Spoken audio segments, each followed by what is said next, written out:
Hi guys, this is Mr. Blackbeard and welcome to the Football Review Show. This week we'll focus on the transfers. First team, let's start with the EPL champions last season, Man City. Man City have lost Gundogan in the midfield, Riyad Mahrez on the wing. I think they really need to strengthen up. That putting in mind that KDB is out for a few months with an injury that he got in the first game against Burnley. I think they have a very good defense, but the question will be their midfield going forward. What if Haaland gets injured? Will they still be knocking goals left, right, center? We're yet to see. Is it time that other teams now displace Man City from the pivotal role? We're yet to see. Number two, we go to Arsenal.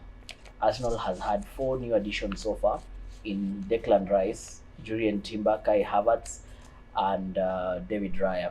David Raya comes in to replace the keeper who just left Nottingham Forest. That is Matt Turner. David Raya is a very good shot stopper. He had very nice stats last season at Brentford. I think he gives Aaron Ramsdale at least some time to wake up and avoid stupid mistakes in goal. We have Declan Rice in the midfield. He comes in to replace Granit Xhaka. So he comes to bring experience, being a former captain at West Ham. He gives Thomas Partey some pivotal role in the midfield. We have Kai Havertz, who can play as a false nine, can play in different positions. He's flexible enough. We're here to see how Arteta will use him best. And Jurien Timber, sadly, he got an injury in the first game. However, we saw what he's capable of playing at left back, right back, and centre back, and also can play in the midfield. So he's a versatile kind of player. Number three, we go to Newcastle. Newcastle really did wonders last season. They had very nice results last season. This season, they have been able to add quite a few players. In Harvey Barnes, we have Tonali from AC Milan, Harvey Barnes from Leicester, of course. We have Livramento from Southampton, and I think they're also looking to add more few names in the coming weeks. However, we are yet to see how they'll be able to handle the pressure of playing in the Champions League, Premier League, and other cups, being that they played in the Champions League quite many years ago, not with the same squad, of course. They have a new manager, new management, the Saudi group. So I think Newcastle is a team to watch out. We can't underrate them. However, we're going to give them time. Number four, we're talking about Manchester United. Manchester United have built a solid foundation under Eric Ten Hag. We're talking about them adding a few additions to their squad, talking about Mason Mount, talking about Onana, who actually was a star performer in the UCL final of Man City against Inter Milan.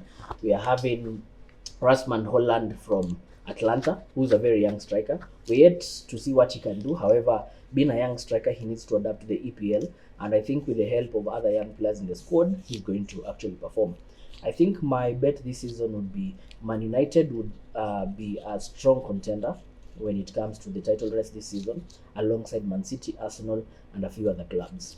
Number five, we're talking about Liverpool. Liverpool have had a very disastrous transfer campaign, in my opinion, based by the fact that they have lost their main targets to competitors club. Talking of Jude Bellingham going to Real Madrid, talking of Moses Caicedo and Lavia going to Chelsea, I think they have lost their main targets. One of the biggest mistakes, in my opinion, that I think Liverpool made is selling all their three main midfielders, that is Fabinho, Henderson, and Milner, in one transfer season without having a proper plan on how to replace them. So we're yet to see how Liverpool is able to kind of adapt to this new season with a new set of players. I know they have signed Endo from Eintracht Frankfurt, who was the captain there. He's done his medical in a deal that has cost them 18 million euros, if I'm not wrong. But it's a yet and see. If you look at the first game that they played against Chelsea, there are a few things that they need to strengthen. However, we shall be able to update you as time goes on.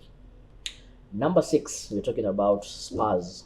Spurs has been one of those clubs that have never or have not had a position to attract top names in recent seasons to go to their club. However, they were able to sign a defender from Wolfsburg. They have signed a midfielder, that is Madison, who's experienced in the league. However, how many games will Madison play without getting an injury? It's a yet and see. Their biggest loss is losing Harry Kane to Bayern Munich, considering the prolific striker that he was, scoring numerous goals season in, season out, and carrying the team to greater positions in and out. Will they be able to replace him? Is Romelu Lukaku heading that way? It's a yet and see. Number 7, we're talking about Aston Villa.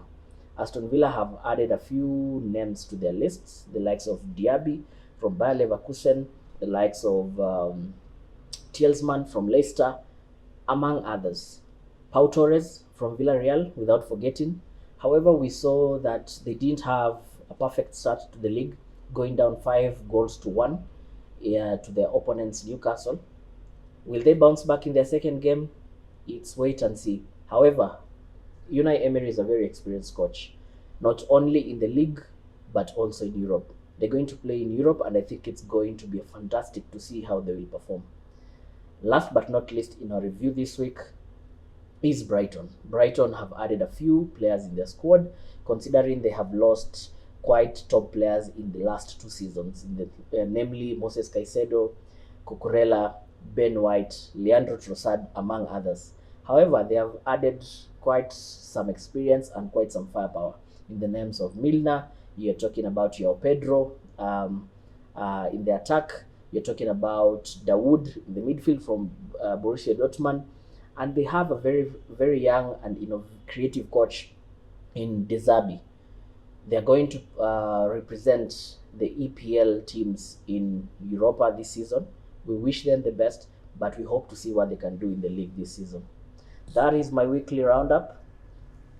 Don't forget to comment, subscribe, like, follow us, and give us what topics we can cover next. See you. It's the Blackbeard.